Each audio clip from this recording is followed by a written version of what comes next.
আপুরা ভাইয়েরা, আজকে আবার একটি দারুণ মজাদার সুস্বাদু রেসিপি করব আমি। গরুর বটের রেসিপি। বটটাকে আমি সুন্দর করে পরিষ্কার করে নিয়েছি। তারপর গরম পানি দিয়ে হলুদ দিয়ে লবণ দিয়ে সেদ্ধ করে নিয়েছি ভালো করে সুন্দর করে বটি দিয়ে কেটে নিয়েছি, ছোটো ছোটো করে কেটে এবার ভালো করে ধুয়ে নিয়েছি, কেটে এবার ভালো করে ধুয়ে নিয়েছি। এখন আমি রান্না করব, তাই একটা পাতিলে আমি বটটাকে দিয়ে দিলাম। সেখানে আমি আদা রসুন পেঁয়াজ বাটা অ্যাড করে দিলাম। অ্যাড করে দিয়ে বন্ধুরা এখন 2 চামচ মরিচের গুঁড়া,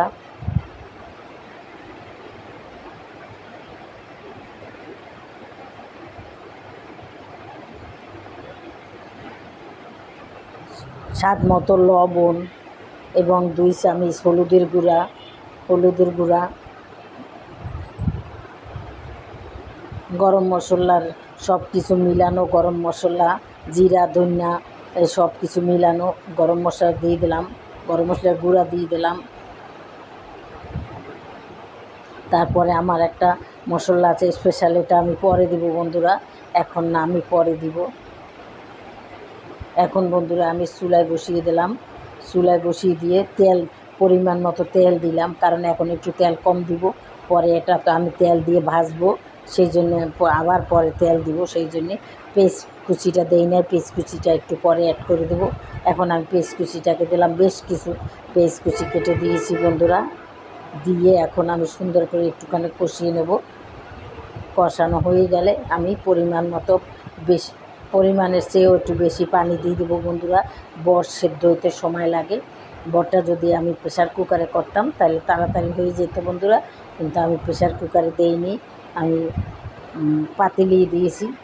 কষানো হয়ে গেছে বন্ধুরা, এখন আমি পানি দিব। এখন আমার স্পেশাল মশলাটা 1 চামচ দিয়ে দিলাম, দিয়ে আবার একটু কষিয়ে নেব। বন্ধুরা, তোমরা যে যেখান থেকে আমার ভিডিওটা দেখো না কেন, তোমাদেরকে জানাই অনেক অনেক ধন্যবাদ। এই যে দেখো, এখন আমি পানি দিয়ে দিচ্ছি, বট সিদ্ধ হইতে অনেক সময় লাগবে। পানি দিয়ে দিচ্ছি বন্ধুরা।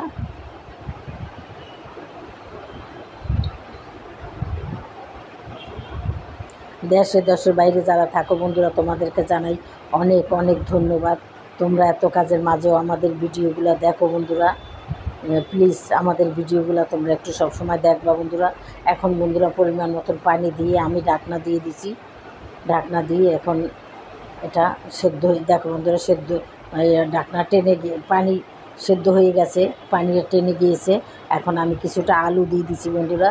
আমার কাছে বটের ভিতরে আলু দিলে ভালো লাগে, তাই এর কিছুটা আলু দিয়ে দিছি। আলুটা দিয়ে আবার সুন্দর করে একটু কষিয়ে নেব। বটটা সেদ্ধ হয়ে গেছে, অনেকক্ষণ চুলায় রেখেছি, সেদ্ধ হয়ে গেছে। এখন আমি আর সামান্য আরও একটু কষিয়ে নেব, যাতে আলুটাও সেদ্ধ হয়ে যায়। হয়ে গেছে সেদ্ধ বন্ধুরা।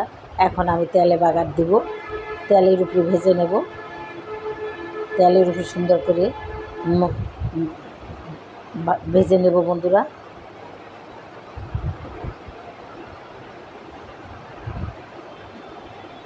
এখন একটি কড়াই বসিয়ে দেব চুলার ভিতরে।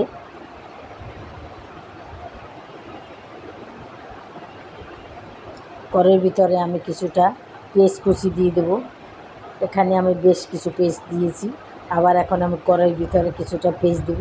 এই যে আমি কড়াই বসিয়ে দিয়েছি, সেখানে আবার কিছু তেল দিব। তেল দিয়ে অল্প কিছু পেস্ট কুচি দেব। পেস্ট কুচিটা বাদামি করে ভেজে নেব বন্ধুরা। বন্ধুরা, তোমরা যদি আমার এই ভিডিওটা দেখো, অবশ্যই একটা লাইক দিয়ে দেখবে বন্ধুরা।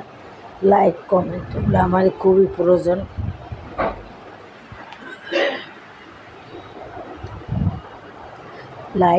লাইক কমেন্ট এবং ফলোয়ার এগুলো আমার খুবই প্রয়োজন বন্ধুরা। তোমরাই পারো আমাকে এগিয়ে নিয়ে যেতে। পেস্টটা বাদামি হয়ে গেছে, এখন আমি বটটাকে আবার অ্যাড করে দিলাম। রান্না করা বটটাকে আমি তেলের ভিতরে আবার দিয়ে দিলাম বন্ধুরা। এখন আমি সুন্দর করে ভেজে নেব।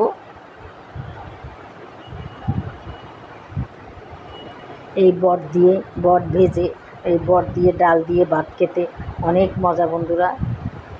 তোমরাও এভাবে রান্না করবে, দেখবে কত ভালো হয়, কত স্বাদ হয় বন্ধুরা।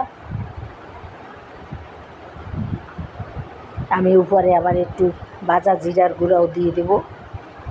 দেখো বন্ধুরা প্রায় ভাজা হচ্ছে আমার একটু বটটা।